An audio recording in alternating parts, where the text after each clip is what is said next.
करूँगी घर में जब बच्चे का जन्म होने वाला होता है तो हमें किन किन बातों की तैयारी करनी चाहिए, और जब बच्चे का जन्म हो जाता है तो बच्चे के स्वास्थ्य से रिलेटेड हमें क्या क्या करना चाहिए। बच्चे के जन्म से पहले माँ का ध्यान रखना चाहिए। माँ का किन किन बातों पे ध्यान रखेंगे? माँ के स्वास्थ्य के बारे में। माँ का स्वास्थ्य के बारे में ध्यान रखने के लिए एंटीनेटल चेकअप रेगुलर कराना है। एंटीनेटल चेकअप में देखना है कि माँ को कोई कॉम्प्लिकेशन तो नहीं हो रहा है। अर्ली आइडेंटिफिकेशन के लिए एएनसी चेकअप रेगुलर कराना चाहिए। ये जो चेकअप है हर महीने 7 महीने तक होना चाहिए।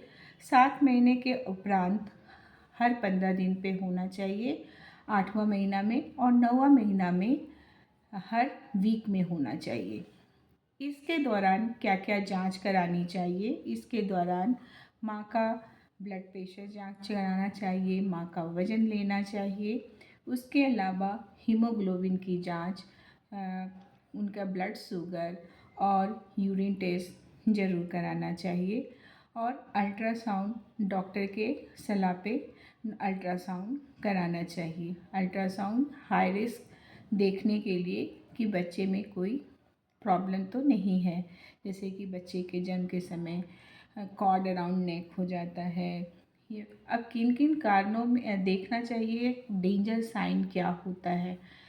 गर्भावस्था के समय आपको 4 डेंजर साइन के लक्षण पहचानने चाहिए, जैसे कि जब भी माँ के पेट में के निचली भाग में दर्द हो, वेजाइनल ब्लीडिंग या डिस्चार्ज हो, पैरों में सूजन हो, आँखों में धुंधलापन हो, और सर में चक्कर आ रहा हो या दर्द हो, तो तुरंत नज़दीकी स्वास्थ्य केंद्र में जाना है, या जिनके देख रेख में, गायनेकोलॉजिस्ट के देख रेख में आप अपनी जांच करा रही हैं, उनसे तुरंत कंसल्ट करना है।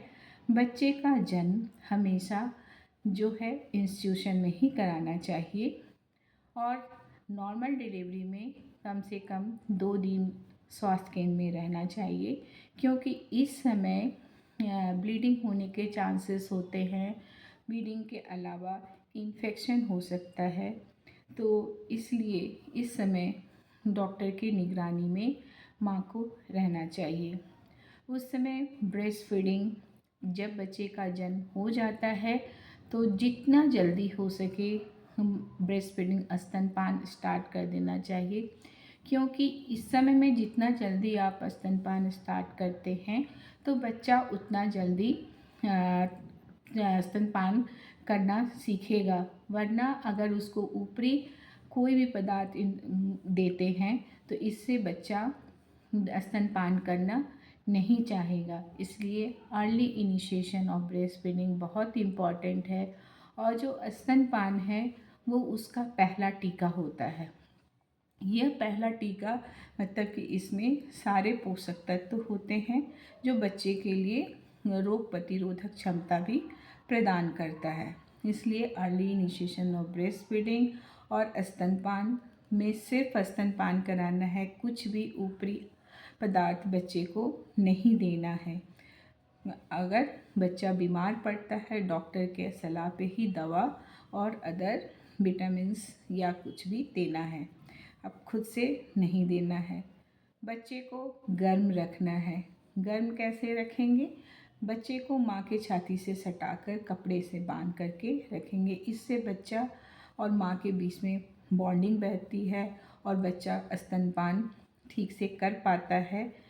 इस समय माँ को स्तनपान कराने में कभी कभी कठिनाइयाँ होती है, खासकर जो पहली बार माँ बनती है। तो इसके लिए जो भी वहाँ पे नर्सेस हैं, डॉक्टर्स हैं या घर के अन्य सदस्य हैं, वो माँ को रिलैक्स करा के सही स्तनपान के बारे में बता सकते हैं। तो ये बहुत ज़रूरी है, और शुरू के समय में डॉक्टर की निगरानी में रहना चाहिए। यह व्यवस्था है जब बच्चा घर चला जाता है तो आंगनवाड़ी केंद्र से जो सेविका होती है और सहिया होती है, वो हर तीसरा दिन, 7वां दिन, 14वां दिन, 21वां दिन, 28वां दिन और 42वां दिन घर पर जाकर माँ और बच्चे का जांच करती है।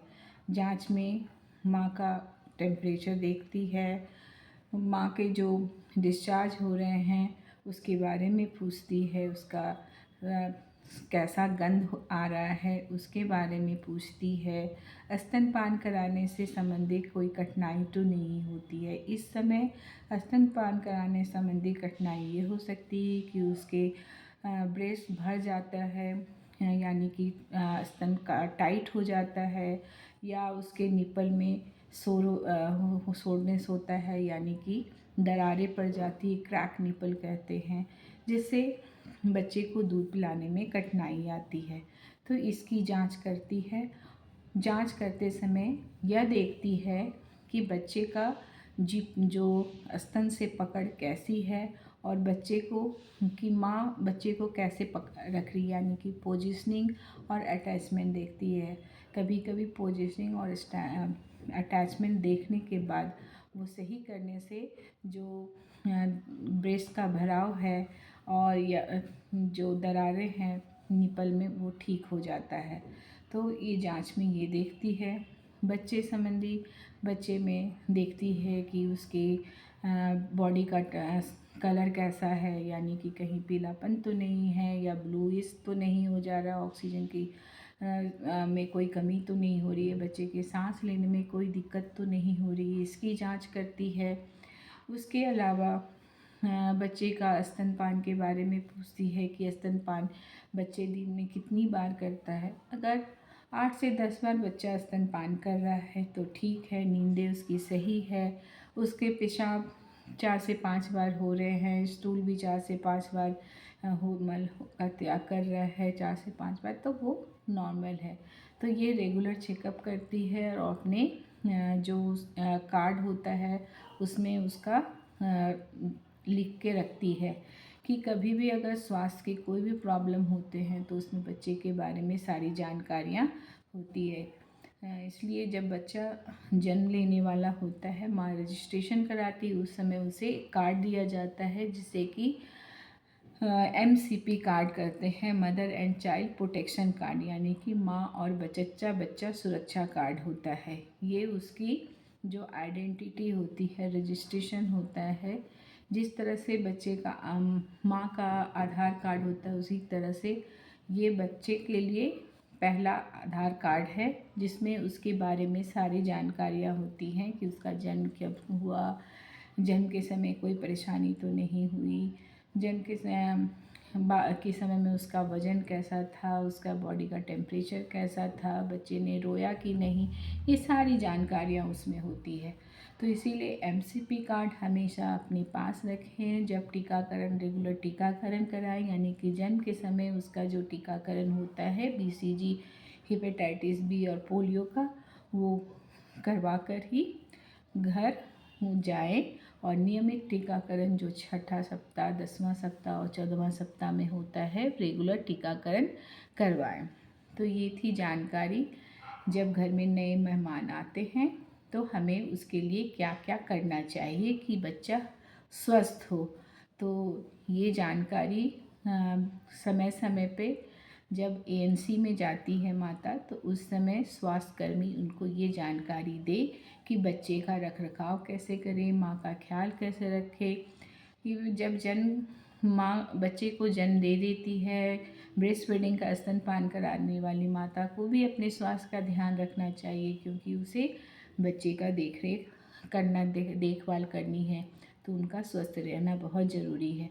तो उनके पोषण का भी ध्यान रखना चाहिए। उसमें जो पोषक तत्व की कमी होती है, जैसे कि आयरन और कैल्शियम, ये 180 दिन तक आयरन और कैल्शियम लेना चाहिए। उसके अलावा जो भोज्य पदार्थ है, विभिन्न खाद्य समूह वाले भोज्य पदार्थ उनके खाने में शामिल होनी चाहिए।